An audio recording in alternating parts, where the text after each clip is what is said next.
3 days ago, my partner, 32M, his mother, and I, 25F, were on our way to his sister's house for her daughter's birthday. My partner and I had an argument the night before about having children. This was not a new issue. He wants a child, and we've been trying for a few months now. I suggested we see a doctor, but he believes we're both healthy and young and that we must be doing something wrong. I was already exhausted from work and wanted to rest, so I didn't argue much, which only made him angrier. I sat up, let him have his moment, and then slept. The next day, we went to pick up his mother. I tried to start a conversation, but he just kept nodding. With his mom in the car, I tried my best to lighten the mood so she wouldn't feel uncomfortable. After about 5 minutes, he said, "Can you shut your mouth for a minute? I don't want to hear your voice." His mother asked him what was wrong. I simply said, "I know what's wrong with him." He stopped the car and yelled at me, saying that since I knew what was wrong, I must also know what an immature BTCH I am for starting a discussion with no intention of communicating. He was the one who had started it and refused to lower his voice and sit down so we could communicate like adults. All this time, his mother just watched from the backseat. I grew up in a household where everyone yelled to prove their point, and I hate raised voices.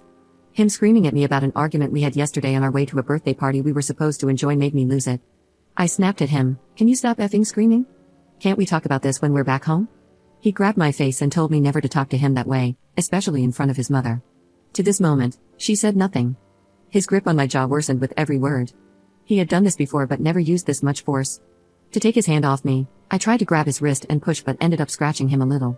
I swear to God, I didn't mean to. I just couldn't bear the pain and wanted him to let go.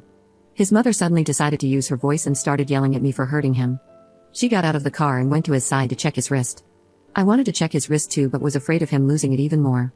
He brushed it off, told his mom it was nothing, and started the car again. Back home, he went straight to the guest room. I decided to spend the next night at my parents' house to figure out what to do. My mother and his are friends. I didn't say anything, but later that night, my parents told me his mother had visited in the morning and told them about the fight. She mentioned the argument without explaining how he started it, his relentless screaming, and how he grabbed my face. Instead, she only mentioned that I had scratched him. Now my family is lecturing me about respecting him and considering counseling, and by family, I mean my mother and little brother. My dad didn't say anything. I told them how it really happened and tried to show them the bruise on my jaw, but they wouldn't listen because they believe his mother can't possibly lie and the boy they watched growing up can't be this bad. But the daughter they raised can lie and be this bad? For God's sake, they know I don't tolerate raised voices and avoid heated arguments at any cost, but none of them are listening to me now, except for my big brother, who is close friends with my soon-to-be ex. What hurts me is that instead of comforting me, they are taking his side, even though they have seen him raise his voice before and call his coworker names. Is it because my little brother brought his girlfriend home, and they gave her my room so she can be close to college? Are they scared that if I break up with him, I will come back to stay with them and ruin everything? I have a stable job and can take care of myself just fine. I want to go back to break up with him and pack my things, but I can't even look him in the eye now after what he put me through. We have been together for 8 years on and off. He has called and texted, but as I said, I don't even want to hear his voice. He apologized for what he did in a few texts. I'm considering showing them to my family, but I feel sad that I need to do that to gain their emotional support. All my things are still there, and I have never done this before because he is my first everything. I'm mad that his mother lied for him while my family didn't even listen to me. I'm thinking, F them all, except for my big brother. Update 1. Thank you all for your opinions on my previous post. The night I shared that post, I didn't sleep a wink but had to go to work anyway. I didn't want to go back to my parents' house, but I had nowhere else to go, which made things even more complicated. I was exhausted and all I wanted was to sleep, but my younger brother wouldn't let me. He kept trying to talk about it and repeating the things his mother had told them. I literally felt like my eyes were going to shut on their own from exhaustion. Suddenly, I felt his hand under my chin. When I looked up, his face was so close to mine, checking the bruise, and I pushed him. I know what I did was wrong, but at that moment, he wasn't my younger brother or anyone I knew. I don't know how to explain this part, but it was sudden, and I didn't realize what was happening, I guess. I just don't know why I pushed him, not too hard, but enough to make him back off a little. I think lack of sleep messed with my head, but still, when I realized what was happening, I apologized immediately, but he didn't take it well. My mother told him, "It's okay, she's just exhausted," and then said, "Why didn't you just show us the bruise yesterday?" I told her, "That's exactly what I tried to do, but you wouldn't listen." In her defense, it was covered with makeup and didn't look bad. Then she said my partner and I need to sit down and sort things out, and that I should apologize for the scratch too. I did, the moment it happened. She also offered to call and ask him to come tomorrow so we could talk and fix things. I was too tired to argue with her, so I grabbed my things and left. I got a hotel room, it's temporary. Yes, I have a stable job, but I can't afford to stay here for long.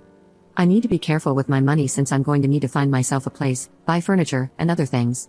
I sent him a long, descriptive text where I mentioned everything that happened that day. I even mentioned how it wasn't the first time, but this time it left a bruise.